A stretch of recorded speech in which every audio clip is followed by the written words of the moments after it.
being successful as a personal trainer or coach or whatever it happens to be that you're going into, um, I am the wrong person to be discussing this, uh, especially those of you who know me. But I, I certainly know what I'm supposed to do, and I certainly have listened to many successful people telling you what you should do. I just simply don't do it. Um, you know, you have to decide what you really want out of this.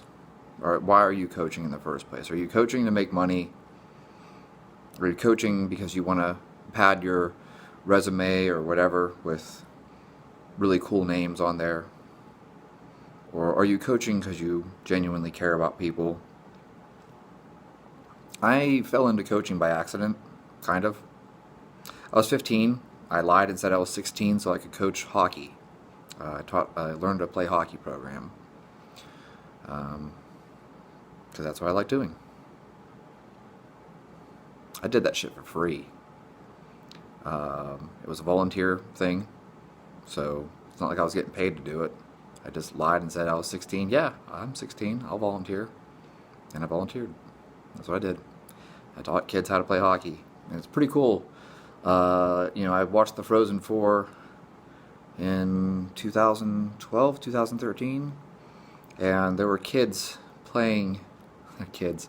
They were like 20. But they were kids to me because they were kids that I taught how to skate.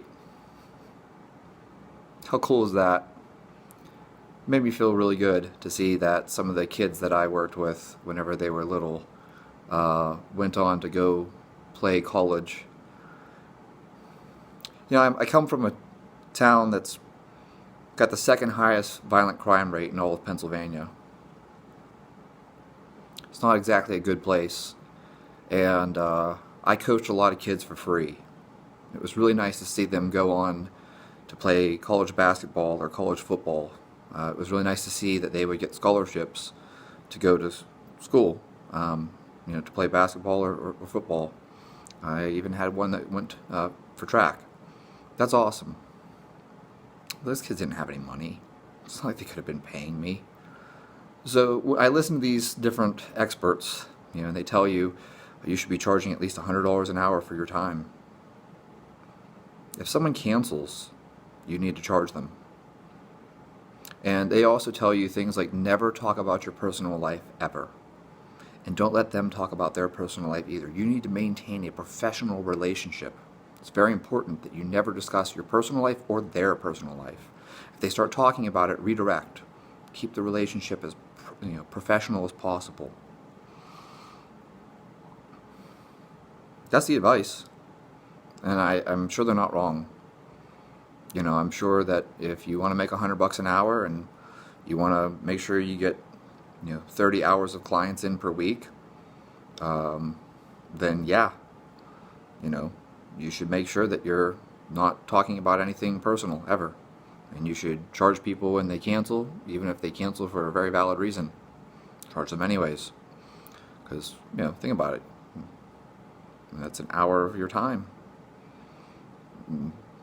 It's not my problem if your kid had to stay home from school because they're sick, right? It's not my problem if your car broke down or maybe you're sick. Pay me. I'm sure these people are right. I'm sure that they're correct. It just isn't something that I do. It's not how I do things. The same thing is true whenever you're coaching and you're working in a team setting. I've worked in a lot of team settings. I've done a lot of unpaid internships. Talked about that in the past. I think that's one of the worst things, actually, is that we expect people to work for free. If you want to get into strength conditioning, you're going to do a lot of unpaid internships. And it's going to hurt you. It's going to hurt you a lot because you got to work long days, and then you'll probably have to have a job on the side too, so you'll be working even longer days. So it was like my normal day was to get up at 4 a.m. and go to bed at like midnight. It's real good for your health. We're supposed to be making people fit and healthy and all this stuff like that, and you're sleeping 4 hours a night because you're working 2 jobs. One of them is an unpaid internship, and the other one's stocking shelves at Whole Foods, right? So, right. If you want to be successful, guess follow the formula. Do what these other people say. Be professional. Don't ever talk about your personal life. Don't talk about their personal life. Make sure you charge people for everything. And, I mean, that's what the takeaway is. So, I can tell you that it just never felt right to me. No, it just never clicked for me. And that's probably why I'm like such a terrible coach. Because my guys will come in and they tell me about, whatever's going on in their life, especially even in team settings. Guys would open up to me. They tell me about some fight that they had with their girlfriend, or they're struggling in some class. At the college level, guys would tell me, this class or that class, they're failing this class and they don't know what to do because they might lose their eligibility. I had guys that told me they were struggling to pay for food. Guys that were struggling to pay their rent. Whatever it was. When I worked with high school kids, they would come in and tell me about whatever weird shit was going on in their lives. Their mom's boyfriend is a dick. He's a real jerk to them.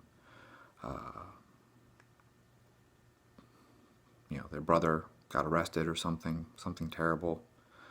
They needed someone to talk to. Well, I listened. And I tried to... It's not my job. I'm here to teach you how to lift weights, and yet I'm sitting here listening to you tell me about how upset you are that your brother got arrested for dealing drugs. And I'm like, well, let this be a lesson to you that you're not going to go down that path. You can see how much it hurt your mom. Your mom's heartbroken over this, so you're gonna be the example. You're gonna work hard here, and you're gonna play your sport, and you're gonna do well. You're gonna go off to college. You're gonna, don't go down the same path. And that's what it was for me. I tried to help people more than I cared about how much money I made off of them. And that's really, it's up to you. You gotta decide what you want. If you're in this for the money, then be in it for the money. Charge people for every last thing. Never talk about your personal life. Keep everything professional all the time.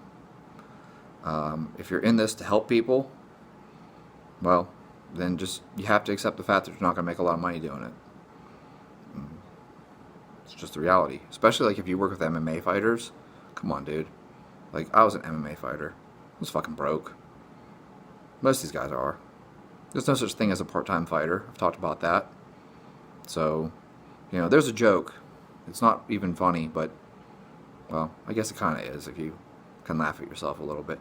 What do you call a bodybuilder if he's single, or if he breaks up with his girlfriend, or whatever the joke goes? And the answer is homeless, right? So, a bodybuilder without a girlfriend is homeless, or a bodybuilder after he breaks up with his girlfriend is homeless. There's some truth in it. It's funny. But, you could say the same thing about boxers. You could say the same thing about MMA fighters. I don't want to pretend like I'm just beating up on bodybuilders. She's with you because she's hoping that someday you're going to make it. That's why she's with you. She believes in you. She bet on you. Sometimes we bet on people and we lose, right? So I've got this relationship, and I'm betting on you because I think someday you're going to make it. A lot of us don't. Most of us don't. Come on, it's the truth. Many will enter, few will win, right?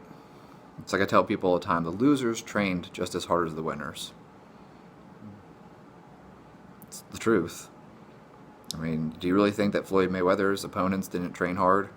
Oh, they didn't train hard enough. They just would have had his work ethic. Come on. Hey, who took second place to Usain Bolt? I know who did because I'm obsessed with sprinting. You probably don't, though, okay?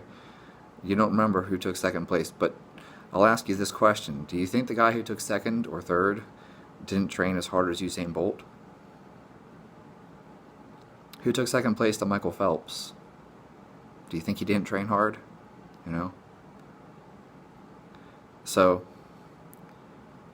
many will enter, few will win. It's the reality. A lot of athletes are broke. If you want to make money, go work with white-collar people who would just want to lose weight. You know, work with Gen Pop. If you want to work with athletes, you're going to have to accept the fact that a lot of them don't have any money. You're going to have to accept the fact that a lot of them come from circumstances where this is their one and only chance. They don't have a whole lot of other things going for them. And so they're putting everything they have into, you know, this sport, and they're hoping that they're going to go pro. And that's how it works. So, if you want to be successful as a personal trainer or coach, like I said, charge people for everything.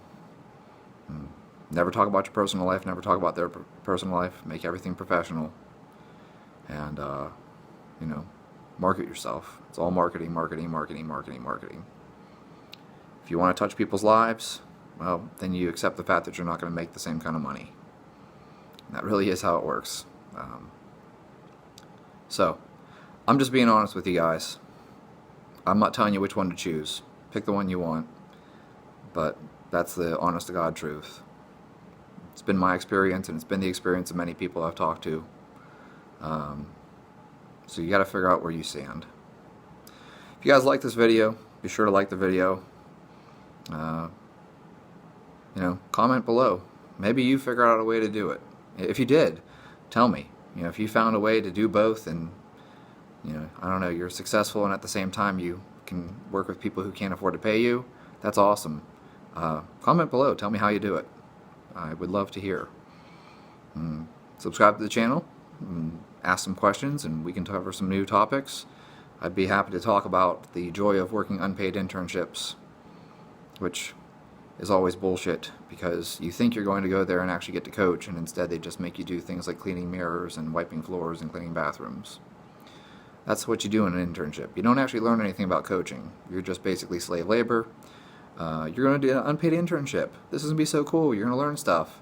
And then you spend all your time cleaning bathrooms and wiping down equipment and cleaning mirrors and doing all the labor that they should be paying, you know, some cleaning service to come in and do, but, well, you're working for free, so we'll just have you do that.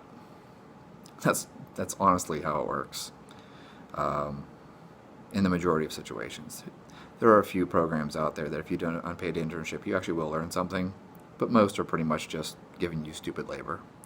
So, anyways, like I said, like the video, comment, subscribe, share it.